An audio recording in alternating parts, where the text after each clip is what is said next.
Voyez que cette paracha de Chaye Sarah est une paracha assez particulière. D'abord, on parle de la mort de Sarah, et puis elle s'appelle Chaye Sarah. C'est une section de la Torah qui s'appelle la vie de Sarah, alors qu'on parle de son départ de ce bas monde. Et c'est la première fois. On aurait pu imaginer que l'on évoque l'enterrement, l'ensevelissement de Adam et Ève, l'enterrement de Shem, de Noé, son père, de Caïn et Abel.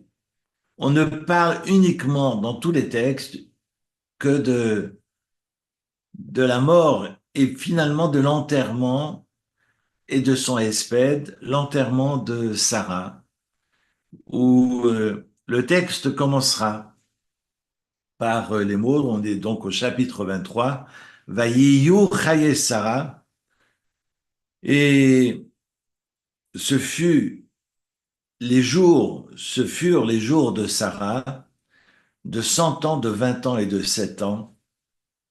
Et ce Vayiyu a pour valeur numérique 37. C'est un peu comme la paracha de Vaïri où l'on évoque la vie de Yaakov, alors qu'on est sur la fin de Yaakov et on est dans la dernière paracha, la dernière section de la Genèse de Bereshit, où c'est marqué Vaïchi Yaakov, et Yaakov a vécu ses plus belles années, parce que ce sont ses années de retrouvailles avec son fils Joseph, après 22 ans de disparition, et donc ses plus belles années, c'est les années qu'il a vécues en Égypte, à ses côtés. Et Vayiyu Chaye Sarah, on parle de ses plus belles années, et en fait, ce sont ses années de mère biologique, parce qu'elle va accoucher à l'âge de 90 ans, et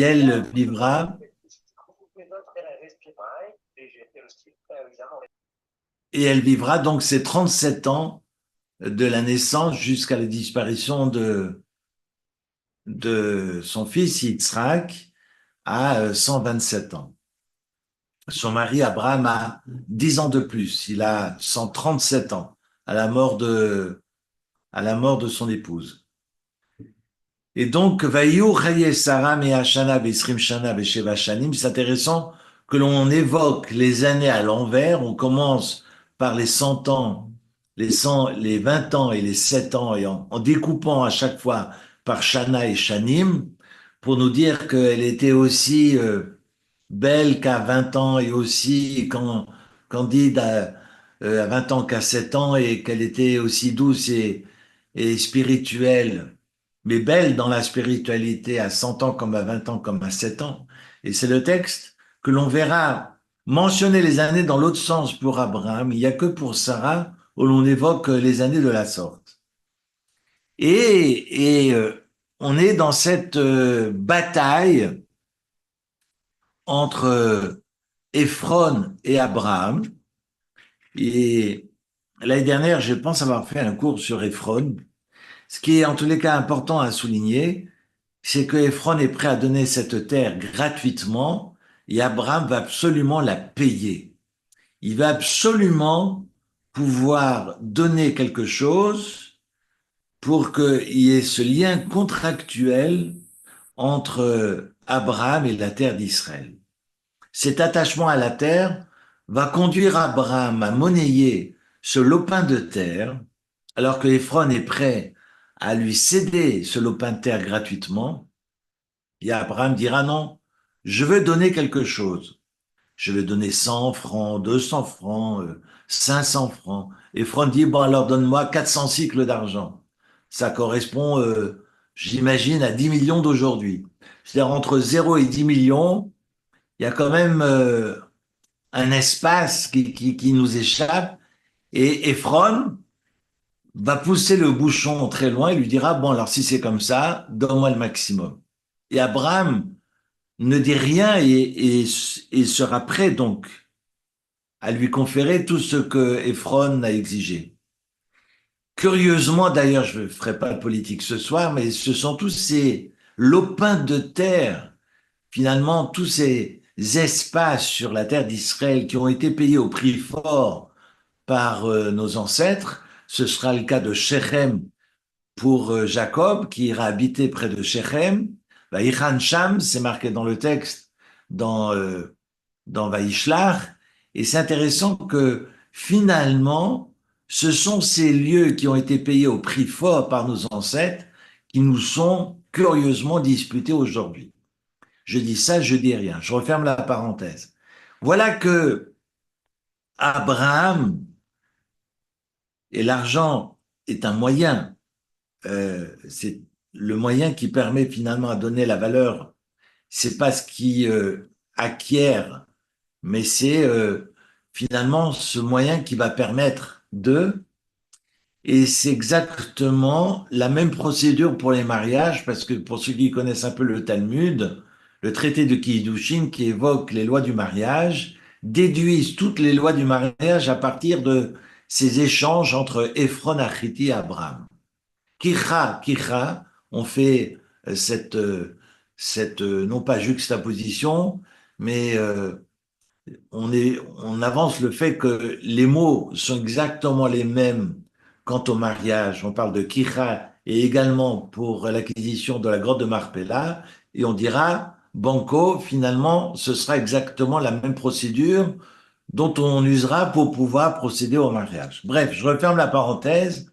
Mais d'où vient cette grotte de Marpella que l'on mentionne dans le texte? C'est marqué Vatamot Sarah Bekeriat Taba hi Hebron be'eretz Kenaan. J'évoque juste le deuxième verset très rapidement et après je reviens à la grotte de Marpella qui sera disputée par Abraham. Vayavo Abraham ispod et Sarah belivkota. Rien que sur ce mot Vayavo, et Abraham vint au passé, V-I-N-T, il arrive, mais on ne sait pas d'où il arrive. Est-ce qu'il arrive du Moria alors qu'il était à Beersheba? Est-ce qu'il vient de Beersheba? Comment se fait-il qu'il retrouve sa femme et que lorsqu'il va redescendre du Moria, il n'a pas retrouvé sa femme aussitôt, vu que son épouse était à Hebron? Qu'est-ce qu'elle fait à Hebron? Et alors, en ce cas, comment se fait-il qu'Abraham aille sur Beersheba et n'aille pas sur Hebron en descendant du Moria? Pour la parenthèse encore supplémentaire, je fais beaucoup de parenthèses ce soir, beaucoup diront que la 10e épreuve d'Abraham n'est pas de monter sur le Moria avec son fils main dans la main, mais c'est de redescendre avec son fils main dans la main. De ce non-sacrifice, d'ailleurs, Akedat Yitzhak ne signifie pas sacrifice d'Isaac, mais la ligature d'Isaac. À telle enseigne que le Midrash viendra épiloguer sur les échanges entre le Satan, qui n'a rien pu faire pour pousser Abraham ou Isaac à revenir sur leur décision, ira titiller, se frotter à Sarah. Et qu'est-ce que le Satan est allé lui dire? Je suis dans l'étude de ces textes actuellement, donc je ne pourrais pas ce soir développer. Est-ce que c'est de dire à Sarah, non, il n'a pas été sacrifié, ou bien est-ce que Abraham est allé le sacrifier? Certains diront que Sarah est morte du fait que le Satan est venu lui dire, eh bien, Abraham l'a pris pour le sacrifier alors que c'est son fils unique, et d'autres diront non. C'est parce que le Satan, elle, qui pensait que son fils était dans l'obéissance extrême et qu'il n'y a pas plus grand pour elle. Évidemment, c'est à discuter, mais on n'est pas à la place de Sarah que de donner sa vie pour Dieu, un dévouement total et absolu, et le fait que rien n'a été finalement abouti va lui faire perdre la vie. Et on est dans un débat très curieux dans le Midrash autour des échanges qui ont pu avoir lieu entre l'ange de la mort et Sarah. En tous les cas, Sarah expire à ce moment-là et Abraham vient de soit du Moria, soit de Beersheba, retrouver son épouse, et le texte curieusement dira L'ispod les Sarah velivkota. Regardez la fin du verset 2, c'est marqué pour prononcer l'éloge, pour son oraison funèbre, ce qu'on appelle un hesped, et ensuite livkota pour la pleurer. Généralement, quand on apprend une nouvelle cruelle, on pleure, on est sidéré et on procède à l'ensevelissement et après, éventuellement, quand on a la force de pouvoir s'exprimer, on, on prononce une éloge, on procède à l'oraison funèbre. Comment se fait-il qu'il prononce l'éloge funèbre et qu'ensuite il est marqué Viliv Kota et il va pour la pleurer et il y a un tout petit kaf. La lettre est toute petite en hébreu dans Viliv Kota, le dernier mot du verset 2, raison pour laquelle les textes diront que il n'a pas tellement pleuré. Est-ce qu'il n'a pas tellement pleuré? Parce que de toute façon, la vie, c'est pas celle ici-bas. Mais bon, on a beau me convaincre, mais je pense qu'on se bat pour ici-bas. Et puis après, c'est pas notre problème, c'est celui du bon Dieu. Mais voilà qu'Abraham va peu pleurer. Est-ce que il se réserve, il se retient dans les larmes parce que il pense aux retrouvailles futures, ou bien parce qu'il est heureux qu'elle ait pu rentrer dans ce grand Shabbat, comme on dit dans les textes rabbiniques, entrer dans le grand Shabbat, le Shabbat éternel, c'est d'entrer finalement dans le monde d'après. Et d'autres diront, non, finalement, sa préoccupation majeure, c'est l'oraison funèbre.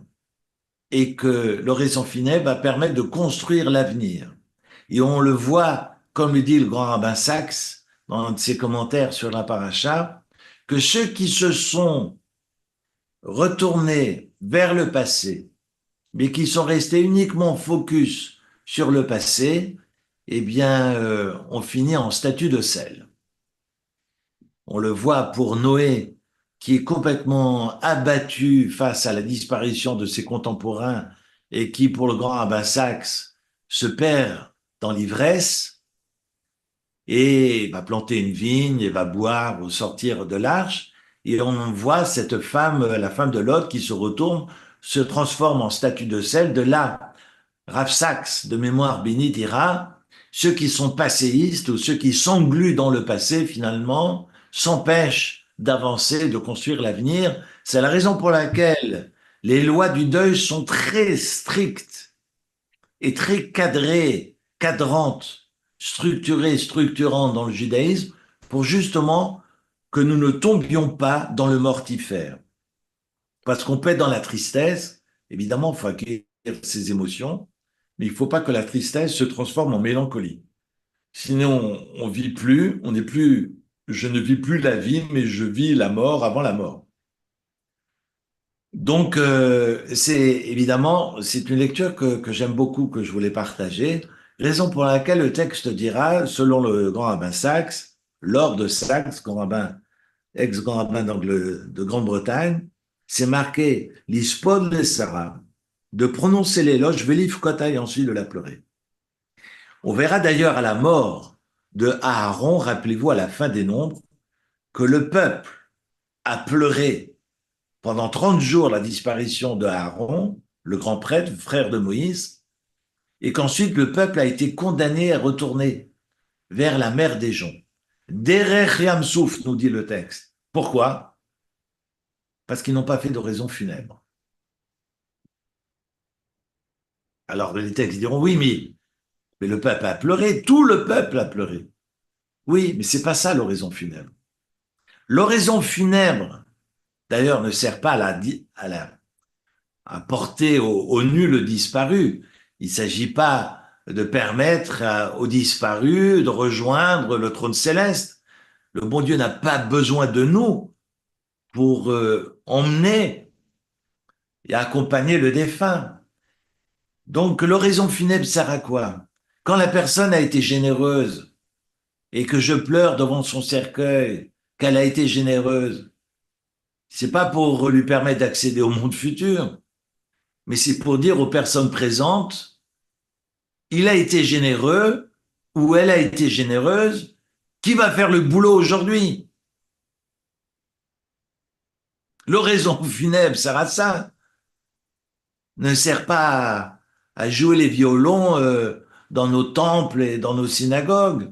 L'oraison doit finalement nous réveiller et puis de dire finalement à l'assistance de qui d'entre vous, d'entre nous, va retrousser ses manches et faire le boulot.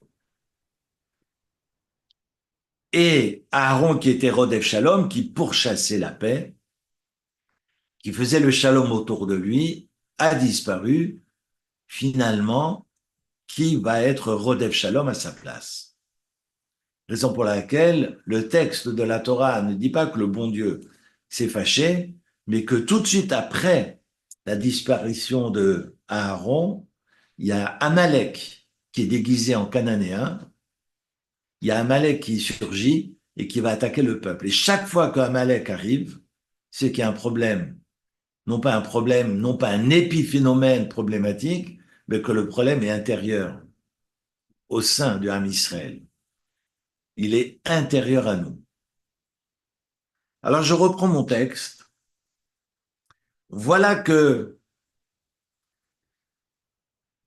Abraham réclame ce bout de terre,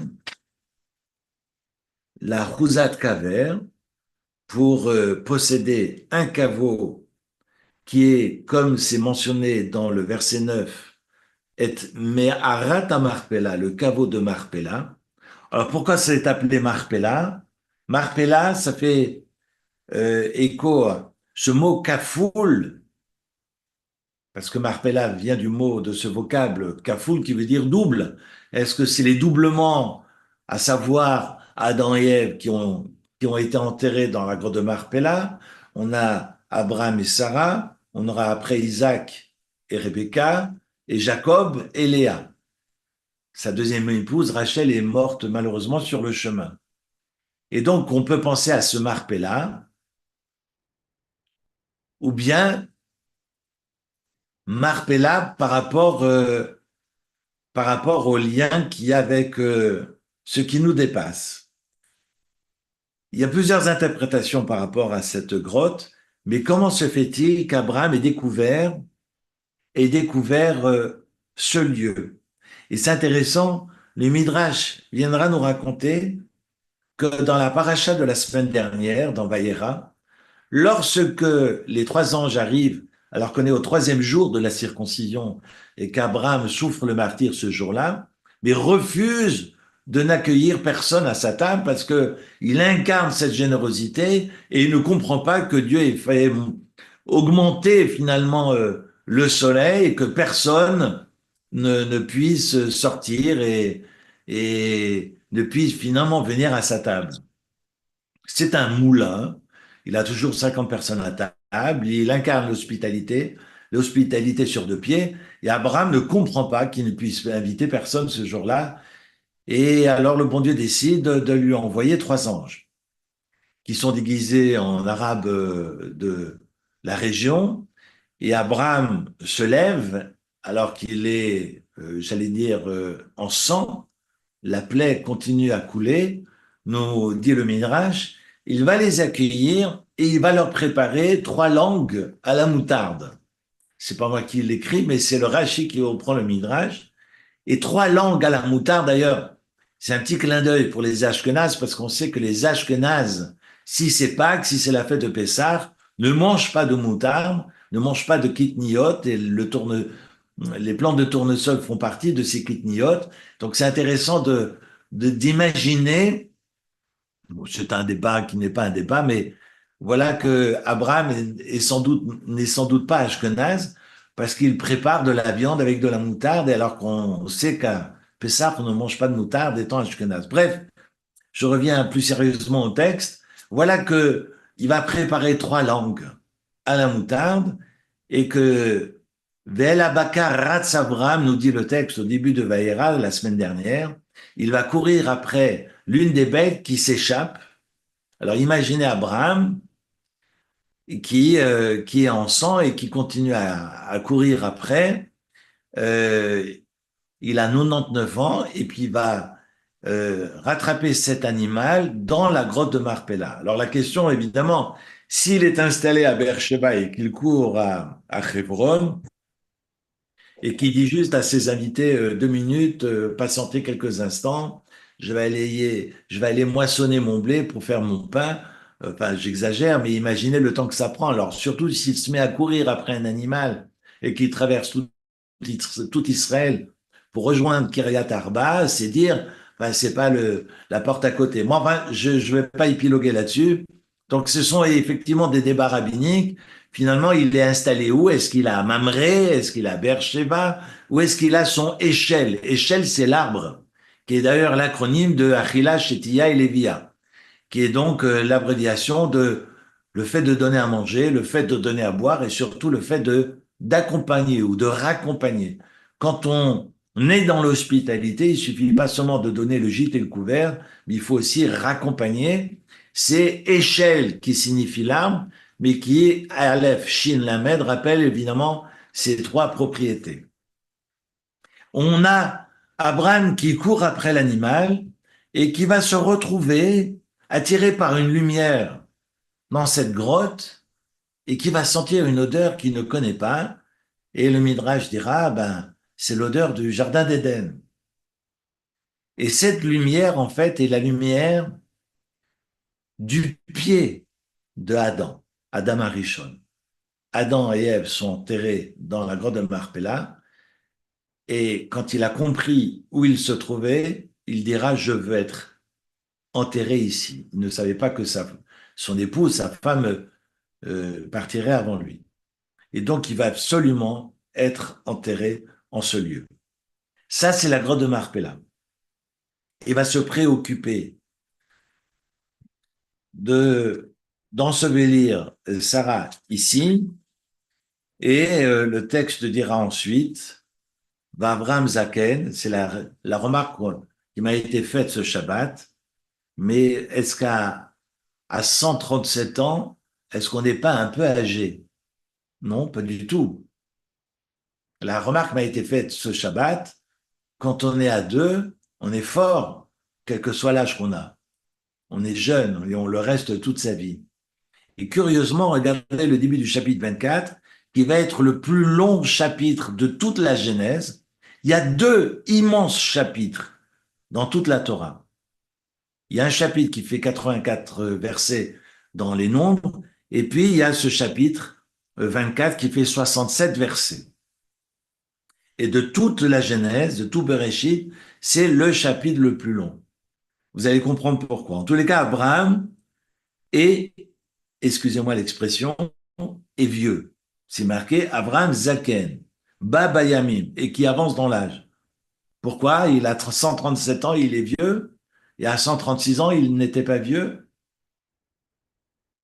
La remarque m'a été faite Shabbat, mais c'est vrai.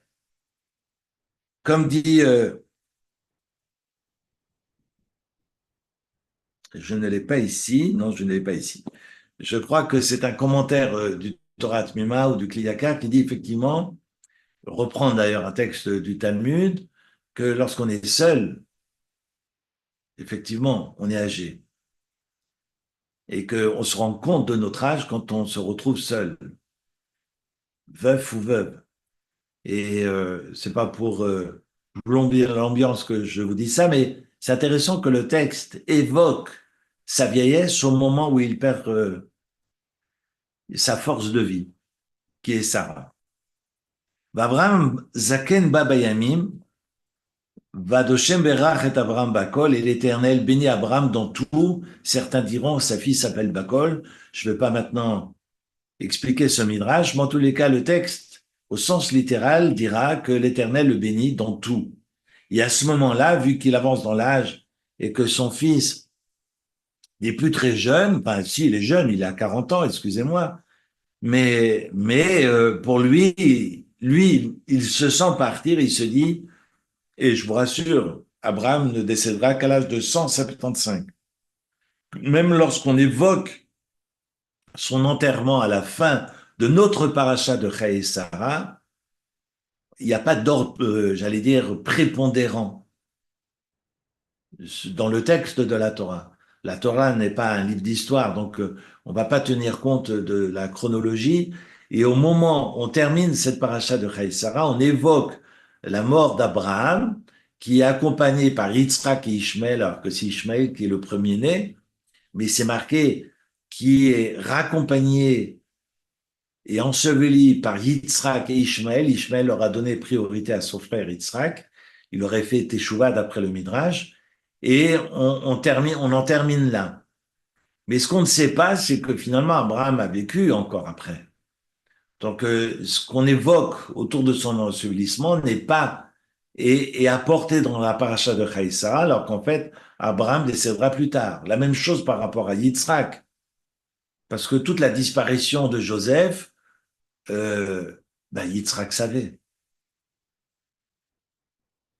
que Joseph était vivant et voit son fils complètement dépité, voit Jacob complètement défait, et Yitzhak sait que Yosef est vivant. Alors, moi, la simple raison, c'est que finalement, toi, Jacob, mon fils, tu as été absent pendant 22 ans, eh bien, le tien sera également absent pendant 22 ans. Non pas qu'on est dans la loi du talion, mais on se rend compte que l'histoire ne fait que se répéter. Joseph sera également absent pendant 22 ans. Vous allez me dire, c'était pas tout à fait 22 ans l'absence de Jacob vis-à-vis de Isaac, mais 36 ans. Mais on ne tient pas compte des années passées chez Sem à étudier et à refaire le monde. Mais lorsqu'il partira en Syrie pour se marier, il disparaîtra pendant 22 ans. Alors, Abraham demande à son bras droit, dont on tait le nom du début du chapitre 24 jusqu'à la fin. On parle soit du Eved, soit Eved Jacob, Eved Abraham, soit de l'esclave d'Abraham. Eved n'est pas un esclave, Eved est un serviteur. Et Avadim Aïnou, nous ne sommes pas des esclaves de Dieu. On n'a pas été esclaves de Pharaon. On a servi, et puis là, on devient les serviteurs de Dieu. C'est pas connoté de la même manière. Et donc, voilà que ce Eved, dont on tait le nom, alors si effectivement il n'a aucune importance, pourquoi 67 versets? Et pourquoi épiloguer autant? Si vous voyez le texte, on a un évêque qui promet à Abraham de ne pas chercher épouse en Canaan parce que cette femme sera trouvée en Syrie et Abraham fait jurer Eliezer qu'il ira en Syrie vers sa famille pour lui trouver une promise, pour trouver épouse pour son fils, parce qu'il considère que la dépravation des filles de Canaan est une dépravation qui est irrécupérable, alors que l'idolâtrie, si j'ose dire, l'idolâtrie des filles du Nord sont ces dernières récupérables. Je la fais courte, mais c'est intéressant parce que ça me mérite quand même de comprendre en quoi, lorsque je baigne dans de l'idolâtrie, je peux être finalement remis en question, j'arrive à être bousculé intérieurement, ce qui n'est pas le cas lorsque je baigne dans la débauche et dans la dépravation. En tous les cas, c'est la réputation qu'ont les habitants de Canaan, et Abraham fit jurer Eliezer, lui dit, je ne veux surtout pas d'une fille d'ici. Eh bien, Eliezer accepte, et alors qui est Eliezer? La question que je me suis posée toute la nuit de Shabbat, j'ai essayé de lire des textes de Kabbal, du Zohar, etc. Est-ce que c'est un fils de Nimrod? Est-ce que, en tous les cas, c'est un Cananéen? Il est clair que Eliezer est un Cananéen. Parce que Eliezer dira, si cette fille ne part pas avec moi, au retour d'Eliezer, de ses chameaux et de toute la famille, avec la nourrice et Rebecca, je veux qu'elle aille vers moi, qu'elle retourne avec moi. Et le texte dira, sinon c'est vers moi que Isaac ira, sous-entendu, comme le disent les sages, sinon Isaac se mariera avec ma fille. Parce que, comme disait Enrico Macias, j'ai une fille à marier, mon Dieu, quel souci. Mais voilà Eliezer a également, pour la petite histoire, le Midrash le dit, mais Eliezer a une fille à marier. Eliezer a une fille à marier et rêve qu'Abraham marie son fils avec elle. Abraham n'en veut pas. Abraham n'en veut pas et c'est un effort surhumain qu'il attend de la part d'Eliezer. Eliezer va prendre sur lui ce qu'on appelle en hébreu Messirut Nefesh. Il fait preuve d'une abnégation extraordinaire et va donner toute sa vie, toutes ses forces pour trouver épouse à Aram Naharaim, alors qu'il a une fille à marier et que Yitzhak aurait pu se marier avec elle. Vous vous rendez pas compte le sacrifice que ça représente pour Eliezer. Et il va obéir sans rechigner. Non seulement il va obéir, mais il ira jusqu'au bout.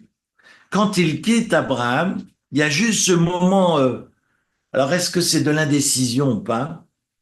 Mais c'est un mot qui est extraordinaire parce que je n'ai pas le signe de cantillation ici sous la main, mais au verset 12 du chapitre 24, vous avez un signe de chant au-dessus de Vayomar et il dit au verset 12 qui est un chalchelet. C'est quoi un chalchelet? C'est un signe de chant en accordéon. Il apparaît pas 36 000 fois dans la Torah, mais il apparaît toujours à des moments clés de l'histoire. Comme Joseph, qui refuse de céder aux avances de la femme de Potiphar, il y a également ce chalchelet. Comme par exemple Lot, qui hésite à lâcher ses biens et suivre les anges et fuir Sodome. Mais je vais fuir Sodome. Mais moi, mon coffre-fort, j'en fais quoi? Mes biens, j'en fais quoi? J'ai du Louis XIV, à défaut de Louis XV. J'ai du Louis XIV dans ma maison, j'ai mes buffets savoyards, j'ai mes assiettes en faïence qui viennent du Massif central. Enfin bref, imaginez le sacrifice que ça représente, surtout un buffet savoyard. Et les anges lui disent, non, il faut y aller parce que Dieu est en colère et le feu du ciel va tomber.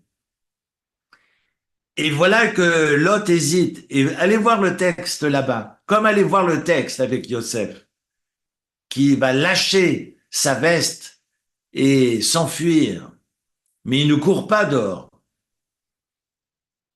Il court de sa chambre à elle, mais c'est intéressant d'ailleurs quand ça mérite qu'on prenne le temps dans cette paracha de Vaïechev, à quel moment il court et à quel moment il ne court pas. Parce que dans ce que la femme de Potiphar va répéter à ses hommes, à ses soldats, c'est que quand il a couru, elle dira il marchait, et quand il a marché, elle dira il courait.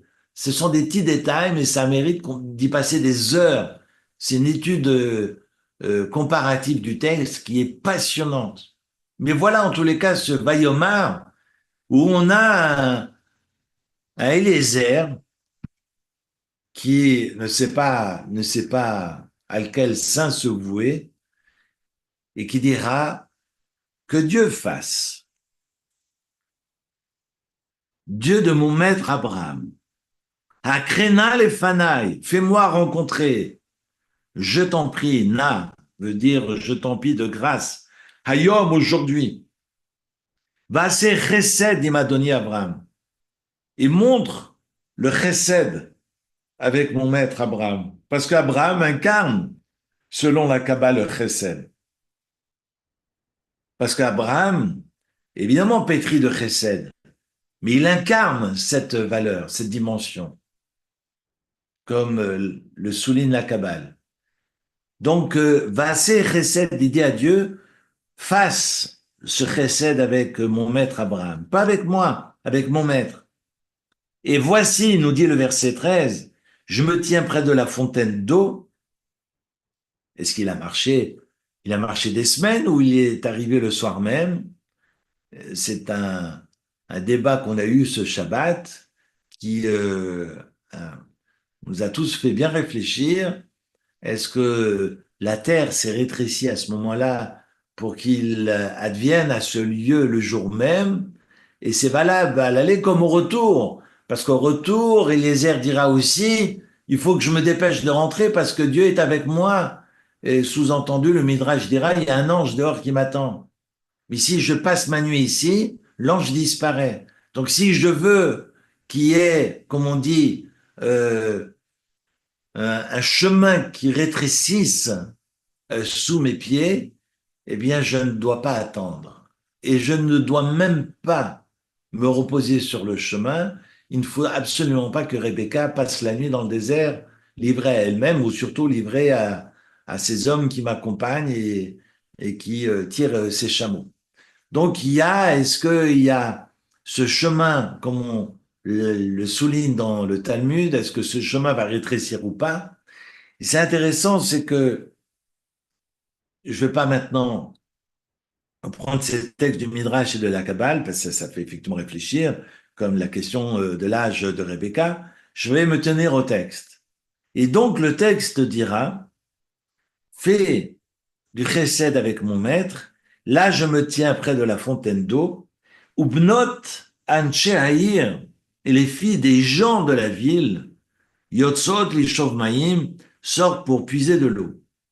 Et la jeune fille à laquelle je dirai, veuille pencher ta cruche que je puisse boire, qui me donnera à boire à moi et à mes chameaux, pour la petite histoire, si effectivement le chameau a consommé toute son eau, parce que, bon, moi j'ai pas de bosse, mais paraît-il que les chameaux, quand ils ont une bosse, ils ont 116 litres. Alors, allez vérifier dans le rabbin Google, ou en tous les cas, demandez auprès des zoologistes qu'il y a autour de vous. Ben, j'ai fait quelques recherches avec des amis. Alors, on parle de 116 litres dans la bosse. Vous imaginez? Moi, la dernière jerrycan que j'ai portée, il y avait 20 litres. Alors, imaginez 116. Bon, bref. Alors, on demande à une fille, et c'est la prière d'Eliezer, si je demande à boire à l'une de ces filles, qu'elle me donne à boire à moi, et ensuite à mes chameaux d'ailleurs, quand cette fille donnera à boire aux chameaux, lui ne bougera absolument pas, il sera allongé avec sa cigarette comme Lucky Luke sur le pré et regardera comme ça de marbre cette fille courir dans tous les sens pour nourrir ses bêtes. Mais vous imaginez ce que ça veut dire si c'est effectivement 116 litres et qu'il y a 10 chameaux, ça fait avec ce qu'elle a donné aux hommes 1200 litres de flotte. Et c'est pas une jarre qui contenait 1 litre. Il y en avait beaucoup moins dans sa jarre. Alors, le nombre d'allers-retours qu'elle ait fait. Bref, alors maintenant, je ne vais pas réfléchir sur les questions de gymnastique et de sport. Je déteste le sport, d'ailleurs, entre nous soit dit. Mais j'en reviens à mes moutons, enfin plutôt à mes chameaux. Voilà qu'il dira, si la personne à qui je demande de pencher sa cruche et qui me donne à boire, et à moi et à mes chameaux, c'est elle que tu auras désignée, mon Seigneur, pour mon maître, en tous les cas le fils de mon maître, pour Isaac. Et à ce moment-là, nous dit le verset 15, Vayehi ou terem qu'il a les daber. Au moment à peine qu'il ait terminé de parler, Veine Rivka Yotzet Asher, Yulda li Betuel, alors c'est intéressant, que Betuel, Ben Milka, fils de Milka, pourquoi on a besoin de préciser Milka? Parce que Milka, pour la petite histoire, est la sœur de Sarah. Donc on ne connaît pas la mère de Rebecca, mais on sait que la grand-mère, c'est la belle-sœur d'Abraham. C'est en même temps la nièce, mais enfin bref, je ne veux pas maintenant... vous me suivez ou pas? Donc, voilà que le texte précise que Asher Yuleda, qu'elle a été enfantée, Li Betuel à son père, qui s'appelle Betuel, fils de Milka, qui était Eshet Nachor, la femme de Nachor. Achi Abraham, donc Nachor et Abraham se sont mariés avec deux sœurs.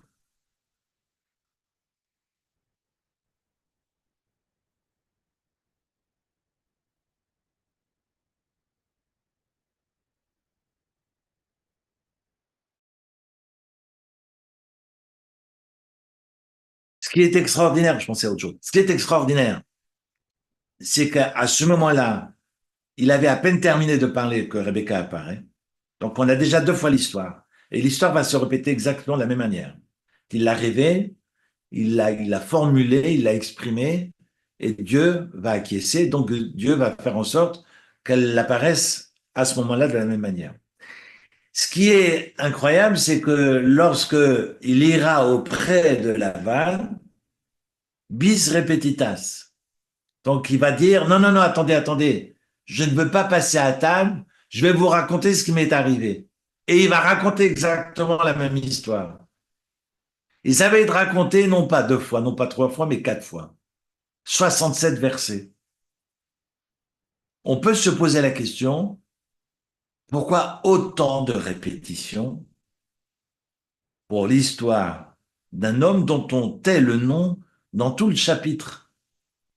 Beaucoup de sages diront parce que Chaviv, parce que Dieu chérit ceux qui travaillent sous le toit d'Abraham. On est dans la maison abrahamique et on sait ce que représente le chesed dans une maison abrahamique. Là où j'aimerais m'arrêter, et on en a un tout petit peu parlé l'an dernier, c'est la question du nirouche, qu'on appelle nirouche en hébreu, c'est la question des divinations. Est-ce qu'on est dans le nirouche? Est-ce qu'on est dans la divination ou pas? Est-ce que de dire, si une fille vient me donner à boire à moi et à mes chameaux, banco, c'est elle. Et c'est ce qui va arriver. Mais est-ce qu'on a le droit de faire cela ou pas? Et le texte de Maïmonide, que vous connaissez par cœur, mais je vais vous lire le texte. On a sur les lois sur l'idolâtrie de Maïmonide au chapitre 11, Maïmonide qui dira très clairement que celui qui agit en fonction d'indices, c'est-à-dire s'il m'arrive telle ou telle chose, alors je me conduirai de telle manière ou de telle autre manière, eh bien, celui qui fait comme cela, sous-entendu, non pas sous-entendu, parce que le Rambam Maïmonide écrit très clairement, et qui agit comme Eliezer, donc sous-entendu, comme ça s'est passé dans Chayei Sarah, mais Maïmonide dira, celui qui conduit, qui se conduit de la sorte, et sinon je m'en abstiendrai, comme Eliezer, le serviteur d'Abraham, c'est absolument interdit. Chayav Malkout, 40 coups de bâton. Donc on est vraiment, pour Maïmonide, bon, je ne veux pas maintenant vous plomber l'ambiance, mais ce qui est intéressant, c'est que Maïmonide dira, c'est totalement proscrit. Alors Eliezer n'est pas un hébreu, n'est pas un monothéiste comme Abraham, lui il s'autorise parce que c'est un vulgaire cananéen, mais ça ne joue pas. Et il va y avoir un grand débat entre les sages du Moyen Âge.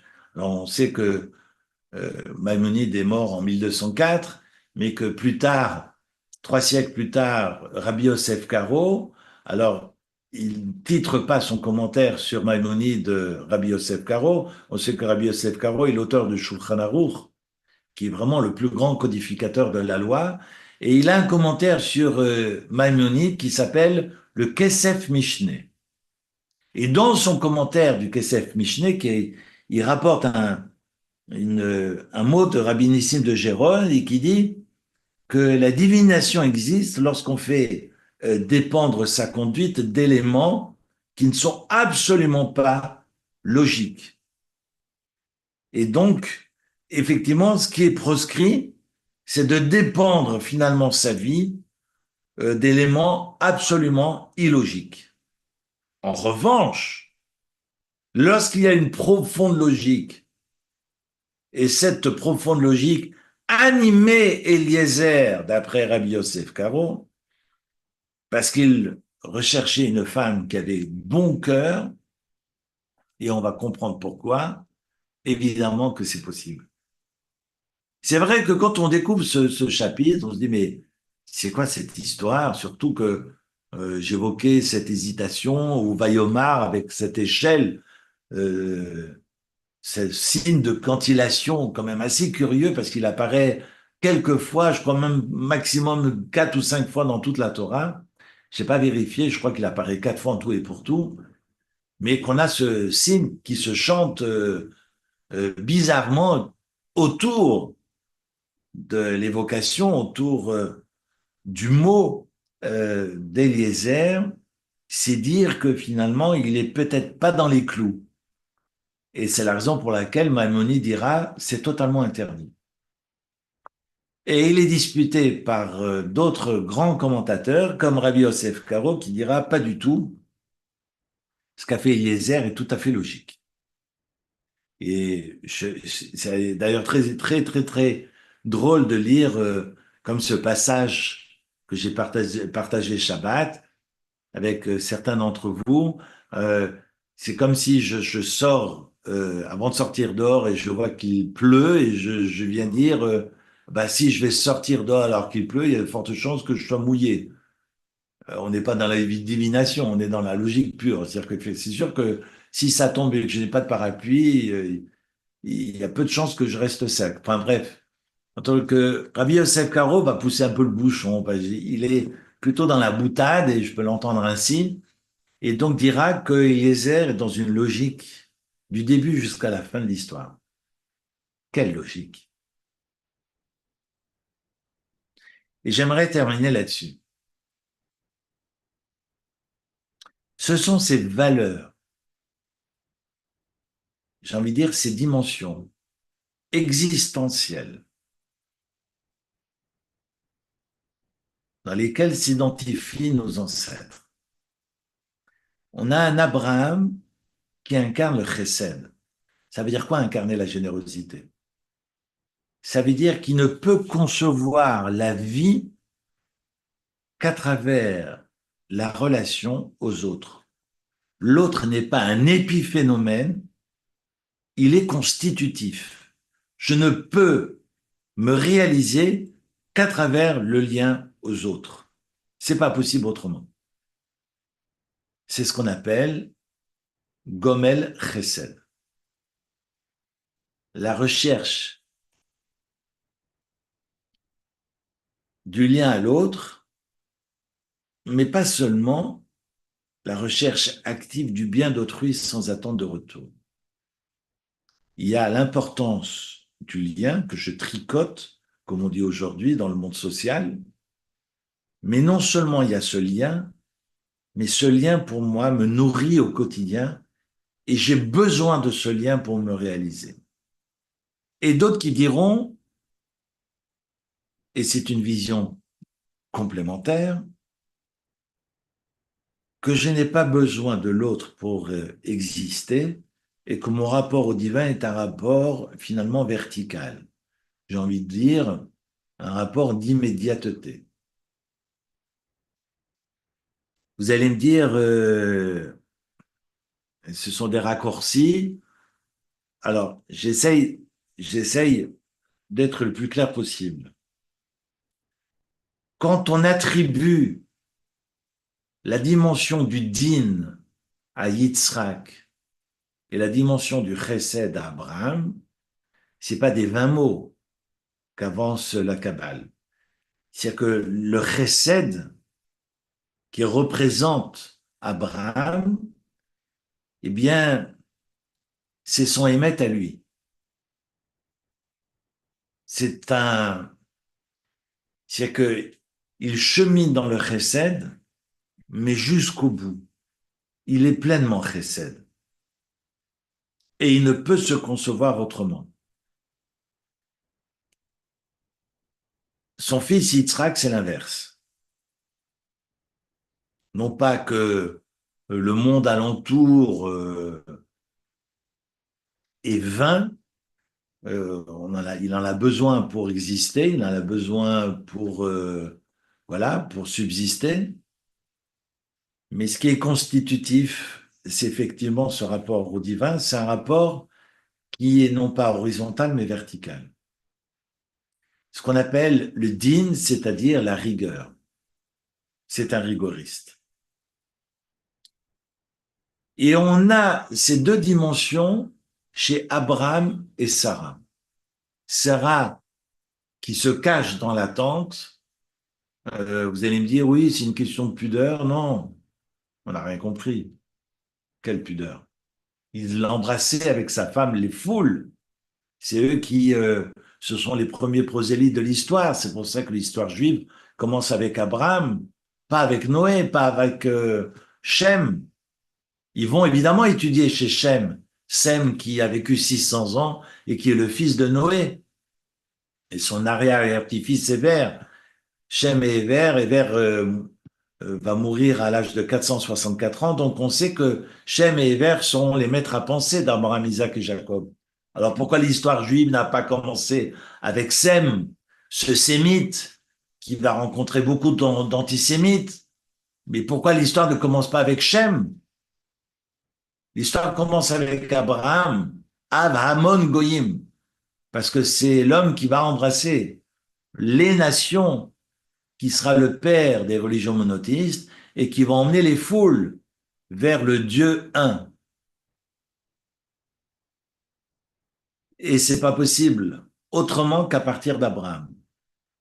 Et on va voir ce couple de forces contraires qui s'épaulent, et c'est parce qu'ils sont forces contraires finalement, qui permettaient à l'un et à l'autre de révéler ses limites. Comme je disais l'autre jour, le couple vit ensemble pour s'incompléter, non pas pour se compléter, ce qui permet à l'un et à l'autre de converger dans le même sens et surtout de s'épanouir et de trouver l'harmonie. Mais l'harmonie parce que ce sont deux forces qui ne sont pas les mêmes. Abraham incarne le chesed et Sarah incarne le din. Les enfants, c'est exactement l'opposé. Évidemment, si je suis comme papa, alors je me suis pas fait. Je pourrais jamais clamer sur les toits que je me suis fait tout seul et que je ne dois rien à personne, parce que si je suis ce que je suis, c'est grâce à papa. Bonjour, mon ego. On est tous pareils. Donc on est obligé, par réaction, de prendre un chemin qui n'est pas forcément le même. C'est intéressant, on verra toujours finalement le chemin du père chez le petit-fils. En tous les cas, le chemin du parent chez le petit-fils ou la petite-fille. Bref, je ne vais pas épiloguer et faire un cours de psy, mais voilà que c'est pas pour cette raison, mais ça participe exactement du même raisonnement. Voilà que Isaac s'identifie à sa mère et non pas à son père. On peut d'ailleurs reprendre toute l'histoire de la Kedat Israël, du sacrifice d'Isaac, où on a un père qui veut sacrifier ce bélier et que finalement, enfin, qui veut sacrifier le père et qui finit par sacrifier son fils, le fils de l'animal, retrouver le texte et comparer la montée et la descente. Et curieusement, on a des attitudes qui vont changer. Il n'empêche qu'ils se donnent la main et redescendront ensemble main dans la main. Pour certains commentateurs, la plus grande épreuve d'ailleurs était là, non pas de monter sur la montagne main dans la main, mais d'en redescendre main dans la main. D'ailleurs, comme disait Marc Raphaël Gage, qui est un ami, la plus grande, finalement, qualité, entre guillemets, du juif, c'est pas de savoir monter sur la montagne, mais c'est d'apprendre à en redescendre. Savoir redescendre, c'est plus difficile que de savoir monter. Mais entrer dans sa synagogue, c'est facile. Et de singer comme tout le monde, c'est facile. Mais c'est d'en sortir. Et de rester un mensch dans la rue quand on se frotte au monde. C'est quand on redescend. Non pas dans la chute d'Icare, mais quand on va vers le monde que Dieu nous attend au tournant.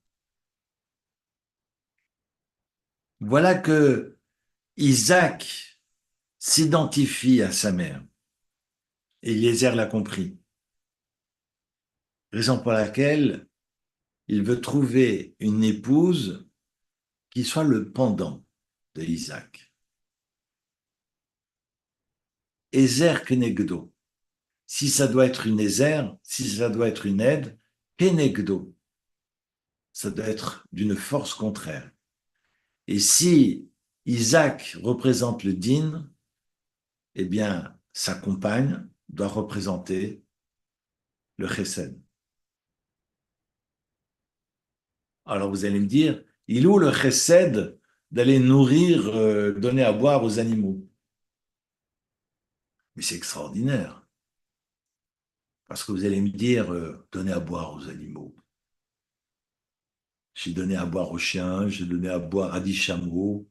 Bon, 1160 litres. Ça m'a pris quelques heures, quelques allers-retours. Ça fait du sport, j'ai compté les pas. Ça fait 6000 pas. J'ai fait mes 6000 pas de la journée. Non, mais je sais pas si... évidemment, c'est surhumain, c'est inhumain d'ailleurs d'aller nourrir 10 chameaux. Mais la question n'est pas là. Elle est où la bonté? Où est le chesed d'aller non pas donner à boire à ces hommes et donner à boire à ces animaux? Pour moi, c'est évident. Parce que donner à manger, donner à boire, donner des sous à quelqu'un qui vous demande, c'est facile. Évidemment, on peut ne peut rien donner. On peut ne pas donner à boire, on peut ne pas donner le gîte et le couvert. La plus grande difficulté du monde, c'est de savoir anticiper. On est face aux démunis. On est face à des personnes qui manquent, mais qui ne disent rien. C'est ça le chesed. Le chesed, c'est pas de donner à boire à Eliezer qui vous demande à boire. Le chameau, il ne dit rien. Et quand on est capable d'anticiper sur les besoins de l'autre, alors qu'il n'exprime rien, alors c'est faire preuve d'une immense générosité. Il est là, le chesed. Et c'est toute la force de Rebecca, de comprendre que ces créatures, et quelles que soient les créatures du monde, ont des besoins, mais ne peuvent l'exprimer. Et je vais au-devant.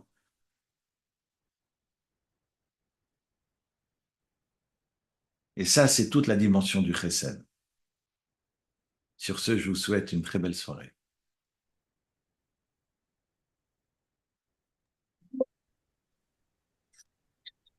Merci beaucoup pour ce temps. Merci. Merci beaucoup. Merci beaucoup, Eric. Merci. Merci beaucoup. Bonne soirée à tout le monde. Bonne semaine. Bonne soirée. Eric. Bonne soirée. Merci Eric, bonne soirée. Merci, Merci à tout le monde. Tודה רבה, Eric.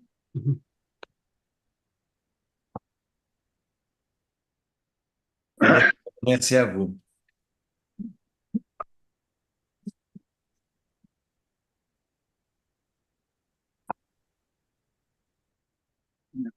Ciel.